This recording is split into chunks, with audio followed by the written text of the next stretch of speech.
Emiliano, por ahí para que entendamos un poco más de este lado, ¿qué fue lo que concretamente se votó o se invitó a votar en el referéndum del fin de semana pasado en Turquía? Bueno, lo que se votó el fin de semana pasado aquí en Turquía es un cambio del sistema de gobierno, básicamente. Hoy rige el sistema parlamentarista y lo que se votó fue un cambio al sistema presidencialista, pero a la vez era todo un conjunto de 18 enmiendas constitucionales. Entre las más importantes está, por supuesto, desaparece la figura de primer ministro y todos esos poderes ejecutivos pasan a la figura del presidente. El presidente va a tener la potestad de asignar jueces o empleados o funcionarios públicos para que controlen las decisiones que el presidente toma. Eh, También se va a agregar una enmienda que le da la potestad al presidente para abrir investigaciones disciplinarias sobre cualquier funcionario público y demás.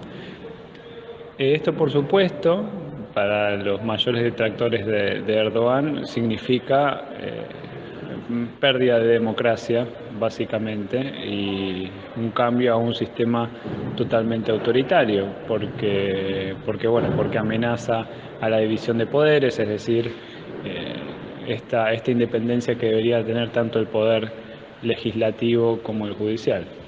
Es que los resultados obtenidos, que han sido bastante parejos, muestran quizá aún más lo polarizado que está el pueblo turco y en base a esto, ¿cuál es el análisis que se ve de acuerdo justamente a los resultados? ¿Es positivo que la mitad del pueblo haya votado por el sí y dé su apoyo a Erdogan?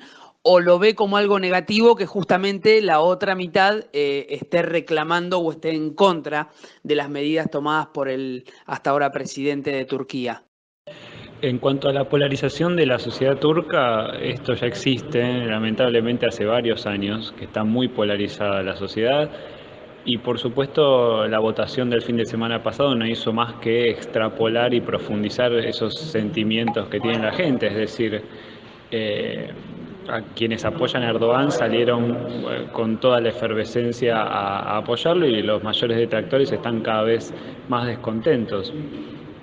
En cuanto a si es positivo o negativo, en mi opinión, esta polarización, siendo que es de la mitad del pueblo turco, yo creo que a la larga genera inestabilidad, porque este tipo de medidas y al haber tanta gente que está descontenta con las decisiones que se toman, a la larga va a generar más movilizaciones, más protestas y esto a la larga debilita a cualquier gobierno.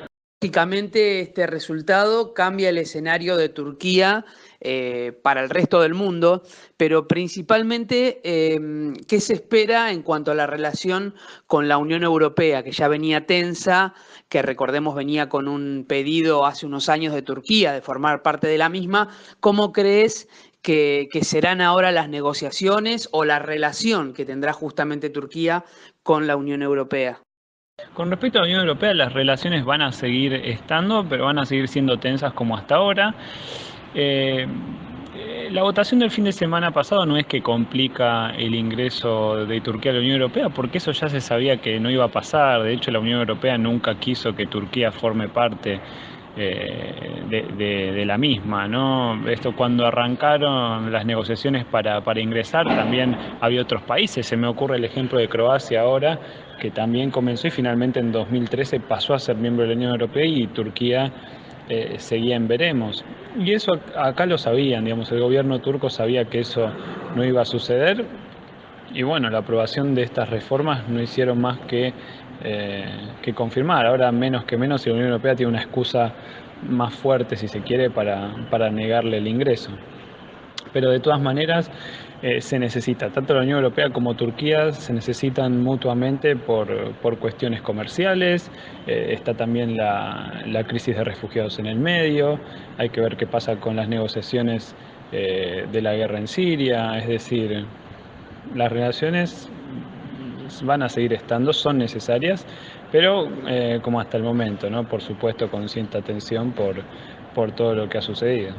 Finalmente, y metiéndonos más en lo que es materia de refugiados, ¿cómo está hoy Estambul y el resto de las ciudades en cuanto justamente a los refugiados? Hay mucha gente dando vuelta en las calles, esto se ha controlado un poco más en los últimos meses, porque sabemos que cada vez siguen entrando aún refugiados sirios y de otras nacionalidades. En cuanto a los refugiados, si bien todavía hay muchos que no han podido acceder, no han podido registrarse y tener el estatus oficial de refugiado, la situación, si la comparamos con lo que era hace un año o hace 2 años, es abismal, ¿no? Ha mejorado muchísimo, bueno, pero por supuesto es todavía insuficiente y falta. Y este es uno de los puntos más importantes en la relación Turquía-Unión Europea. ¿Por qué? Porque hace poco más de un año fue que entró en vigencia el famoso Pacto de la Vergüenza, que bueno, ahí la Unión Europea se comprometía a brindar una ayuda económica muy fuerte, además también iba a brindar la exención del visado para los ciudadanos turcos para poder ingresar a los países miembros de la Unión Europea, cosa que no ha sucedido. Y bueno, muchos temen que al caerse este pacto, las decisiones que podría llegar a tomar el presidente Erdogan, ¿no? Sobre todo los analistas occidentales, han llegado a decir que Erdogan podría liberar las fronteras y dejar pasar refugiados porque, bueno, ante el incumplimiento de ciertas cosas que figuraban en aquel pacto y que la Unión Europea, por ejemplo, no ha brindado toda la ayuda económica que había prometido o no ha brindado esta exención del visado. Es decir, la situación es bastante compleja. Pero bueno, volviendo a la pregunta que me hacías, la situación ha mejorado realmente. Como te decía, si bien falta muchísimo, he tenido la posibilidad de viajar a otras ciudades, además de estar en Estambul, he tenido la posibilidad de estar muy cerca de la frontera entre Turquía y Siria, y, y esto se ve, también he tenido la posibilidad de entrar a uno de los campos de refugiados, y se nota que el trabajo que han hecho es bueno, pero falta. De hecho, la gran parte de los refugiados vive fuera de los campos, ¿no? Entonces, y muchísimos en situaciones que son inhumanas.